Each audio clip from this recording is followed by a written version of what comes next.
Isang mapagpalang umaga sa ating lahat, mga igsoon ko kay Kristo mula sa The Rock Morning Devotion.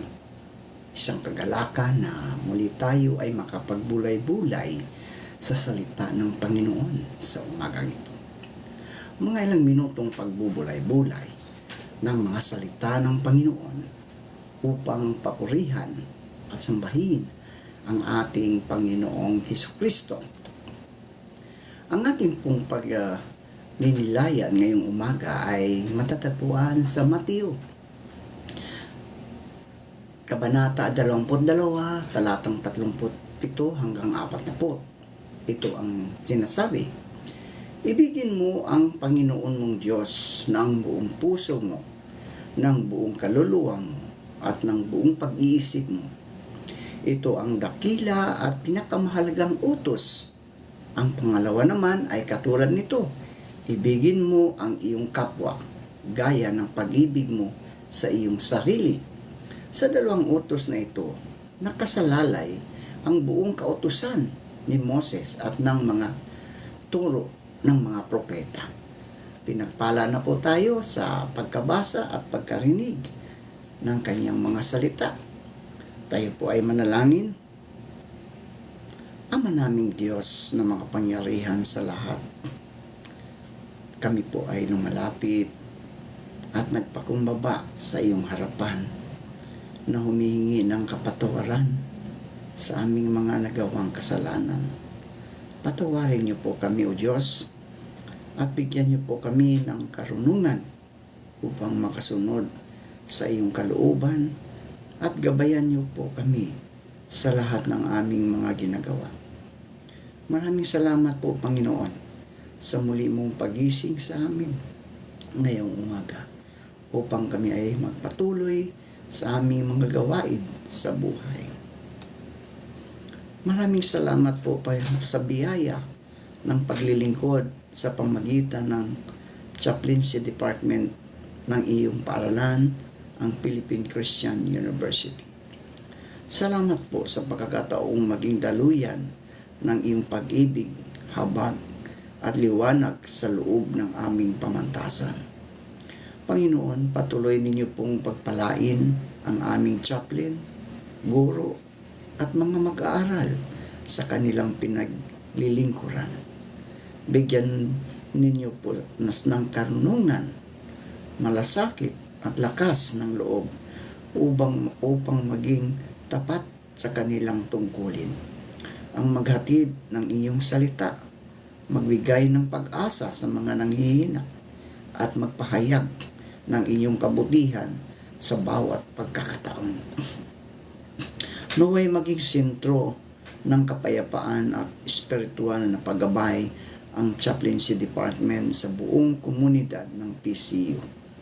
Tulungan ninyo po kaming maging mga tagapagdala ng liwanag ni Kristo, mga tagapagpayo na may malasakit, at mga lingkod na handang makinig at maglingkod ng may kababaang loob. Basbasan ninyo ang aming mga programa, kapilya at mga gawain, naway bawat pananalangin, pagtuturo at pagsamba ay maging kasangkapan upang ang bawat puso ay mas lalong mapalapit sa inyo. Panginoon, naway ang aming departamento ay patuloy na maging ilaw ng pananampalataya, pag-ibig at pag-asa sa loob ng universidad at sa mas malawak pang komunidad. Ito po ang aming taos-pusong dalangin sa ngalan ni Kristo Jesus na aming Panginoon at tagapagligtas. Aming mapagpalang Diyos, kami po ay nagpapasalamat sa inyo sa biyaya ng karunungan at pag-ibig na patuloy niyong ipinagkaloob sa aming Institute of Philosophy and Religious Study dito sa iyong paaralan, ang Philippine Christian University. Salamat po sa pribilehiyo na kami maging bahagi ng isang institusyon na naghahangad na hubugin ang isipan at puso ng mga mag-aaral tungo sa katotohanan, kabutihan at pananampalataya. Gabayan ninyo po ang aming mga guro, kawani at mga estudyante upang maging tapat sa aming bokasyon bilang tagapagturo at tagasunod ng iyong kalooban. Naway maging sentro ang aming pag-aaral at pagninilay ang inyong salita upang sa aming paghahanap ng karunungan ay lalo naming makilala kayo, ang bukal ng lahat ng katotohanan. Ipaalala ninyo po sa amin na ang tunay na filosofiya ay hindi lamang paghahanap ng kaalaman, kundi paglalakbay tungo sa inyong banal na karunungan. Bigyan niyo po kami ng pagkakaisa, malasakit at integridad sa aming departamento. Naway maging liwanag kami sa loob at labas ng pamantasan, mga tagapagdala ng pag-asa, katarungan at pag-ibig ni Kristo sa aming kapwa. Panginoon, patuloy ninyo pong basbasan ang aming mga programa, proyekto at mga adhikain. Naway ang lahat ng aming ginagawa ay maging kalugod-lugod sa inyo at magbunga ng mabuting epekto sa lipunan at sa simbahan. Lumalapit kami, O Diyos, na sa harapan mo ng may pusong mapagpakumbaba. Kayo ang Diyos na nagbibigay buhay at nagpapagaling, ang tunay na manggagamot ng aming katawan, kaluluwa at espiritu. Panginoon, aming dinadalangin ang mga kapatid naming may karamdaman. Hawakan ninyo po sila ng inyong mapaghimalang mga kamay. Hipuin ninyo ang kanilang mga sugat at pagod na katawan. At bigyan niyo sila ng lakas at kagalingan na nagmumula sa inyo. Sa oras ng kahinaan, Panginoon, naway maramdaman nila ang inyong presensya. Palakasin ninyo ang kanilang pananampalataya upang sa gitna ng sakit ay may makita sila ang inyong kabutihan. Pawiin ninyo ang kanilang takot at palitan ito ng pag-asa. Kung ito'y ayon sa inyong banal na kalooban, ibalik ninyo sa kanila ang kalusugan at kasiglahan. Pagpalain din po ninyo ang mga doktor, ang mga nurse at lahat ng nag-aalaga sa kanila. Gamitin ninyo sila bilang kasangkapan ng inyong pagpapagaling at kami, Panginoon, na kanilang mga kasama. Naway maging tagapaghatid ng pag-ibig, aliw at pananalig sa inyo. Sa lahat ng ito, Panginoon, kami nagtitiwala sa inyong kabutihan at plano. Hindi man namin maunawaan ang lahat. Alam namin sa inyo ay may layunin at pag-asa. Amang makapangyarihan sa lahat, maraming salamat po sa aming mabansang Pilipinas, isang lupang pinagpala ninyo ng yaman, kagandahan at mabubuting tao. Ngunit sa kabila ng aming mga pagpapala, amin pong inaamin na madalas kaming nagkukulang. Kaya't kami lumalapit sa inyo, humihingi ng kapatawaran sa aming mga kasalanan bilang mamamayan at bilang bansa. Panginoon, hipuin ninyo ang puso ng bawat Pilipino. Pag-ibayuhin ninyo sa amin ang pagkakaisa at ang pagmamahal sa bayan at ang malasakit sa kapwa. Bigyan niyo kami ng tapang na tumindig para sa katotohanan at ng kababaang loob upang maglingkod sa inyo at sa aming kapwa-tao. Idinadalangin namin ang aming mga pinuno, ang Pangulo, mga mambabatas, mga hukom at lingkod bayan, na bigyan niyo sila ng karunungan, katapatan at takot sa Diyos upang ang kanilang mga desisyon ay maghatid ng katarungan at kapayapaan. Panginoon, ilayo ninyo ang aming bansa sa anumang sakuna, kaguluhan at katiwalian. Pagharian ninyo ang aming lipunan ng inyong pag-ibig at katuwiran. Pagpalain ninyo ang mga magsasaka, manggagawa, mga guro, mga kabataan, at lahat ng nagsisikap para sa kinabukasan ng aming bayan. Naway maging ilaw ang Pilipinas sa mga bansa, isang bayang matuwid, mapagmahal at tapat sa inyo. Sa pangalan ng aming Panginoong Jesucristo na aming pag-asa at kaligtasan. Amen. Ang Mateo 22:37 hanggang 40. Ibigin mo ang Panginoon mong Diyos ng buong puso mo, ng buong kaluluwa mo, at ng buong pag-iisip mo. Ito ang dakila at pinakamahalagang utos, mga igsoon. Ang pangalawa naman ay katulad nito. Ibigin mo ang iyong kapwa gaya ng pag-ibig mo sa iyong sarili. Sa dalawang utos na ito, mga igsoon, nakasalalay ang buong kautusan ni Moses at ang mga turo ng mga propeta. Sa bahaging ito ng Ebanghelyo, nilapitan si Jesus ng isang tagapagturo ng kautusan. Itinanong niya, Guro, alin po ba ang pinakadakilang utos sa kautusan? Ang tanong ay hindi lamang simpleng katanungan, mga igsoon. Ito ay isang mga pagsubok. Ang layunin ng mga propesyo ay makita kung paano tutugon si Jesus sa gitna ng daan-daang kautusang Hudyo. Ngunit salip na mahulog sa kanilang patibong, si Jesus ay nagbigay ng pinakasentro ng lahat ng utos. Yan ay ang pag-ibig. Pag-ibig, mga igsoon. Unang utos, dakilang utos, pag-ibig sa Diyos. Ibigin mo ang Panginoon mong Diyos ng buong puso mo, ng buong kaluluwa mo, at ng buong pag-iisip mo. Ang pag-ibig ng Diyos ay hindi bahagi lamang ng buhay ng isang mananampalataya. Ito ang mismong kabuuan ng ating pagkatao. Buong puso.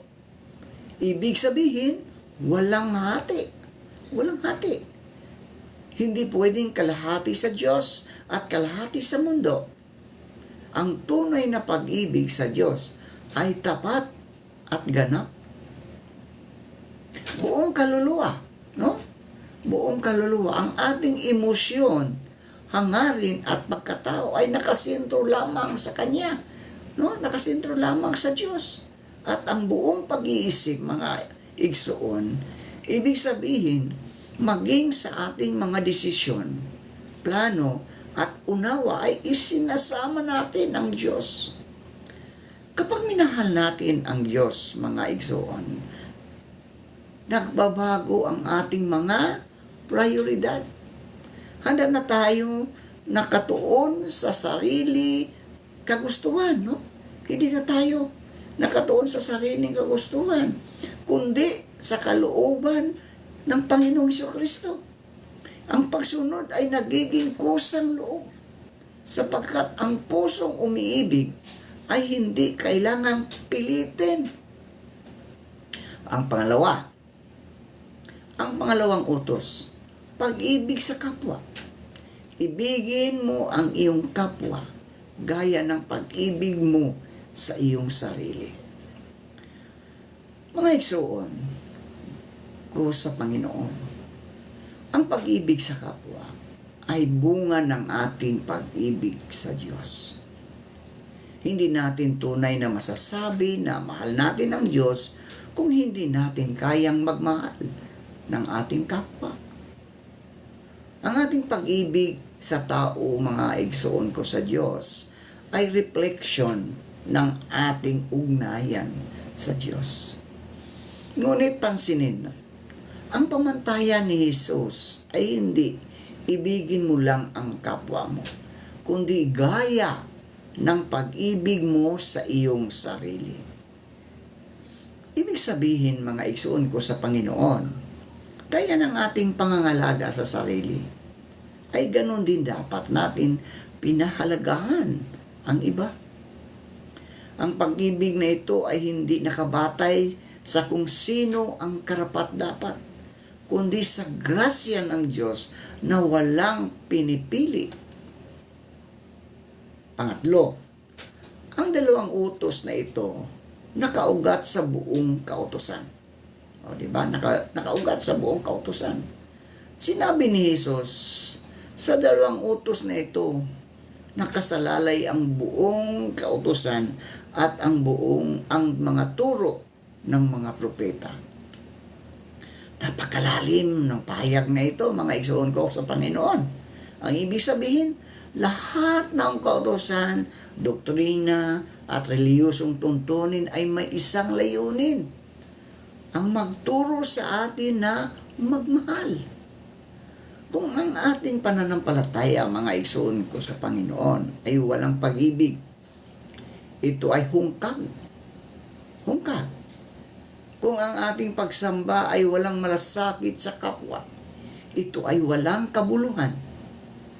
Ang pagsunod sa Diyos ay hindi sukatan ng dami ng ating ginagawang gawain, kundi kung gaano kalalim ang ating pag-ibig sa Diyos at sa tao.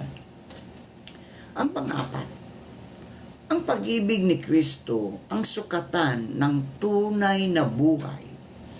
Ang pinakamagandang halimbawa ng pag-ibig ay si Jesus mismo, mga igsoon. No? Si Jesus mismo, ipinakita niya ang ganap na pag-ibig sa Diyos sa pamagitan ng kanyang pagsunod hanggang kamatayan. At ang ganap na pag-ibig sa tao sa pamagitan ng kanyang sakripisyo doon sa krus. Mga igsoon ko sa Panginoon, kung tayo ay tagasunod ni Kristo, ito rin ang ating tawag.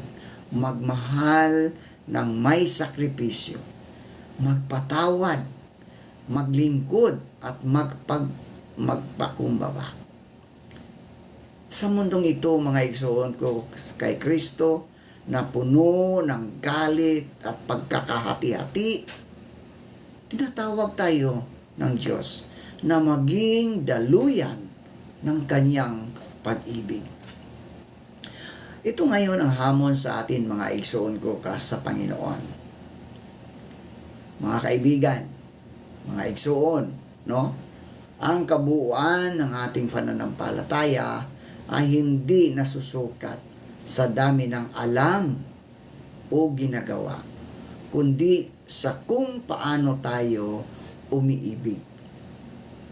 Maging sa paaralan, sa simbahan, o sa tahanan, ang bawat salita, kilos at desisyon natin ay dapat magmula sa pag-ibig sa Diyos at sa kapwa. Tandaan natin, mga igsoon ko sa Panginoon, ang Diyos ay pag-ibig. Ayon sa 1 Juan 4:8. At kung ang Diyos ay nananahan sa atin, ang ating buhay ay dapat maging salamin ng pag-ibig na iyon. Manalangin tayo. Panginoong Diyos, salamat po sa iyong salita na nagtuturo sa amin ng tunay na kahulugan ng pag-ibig. Turuan ninyo kaming ibigin kayo ng buong puso, ng buong kaluluwa at ng buong pag-iisip.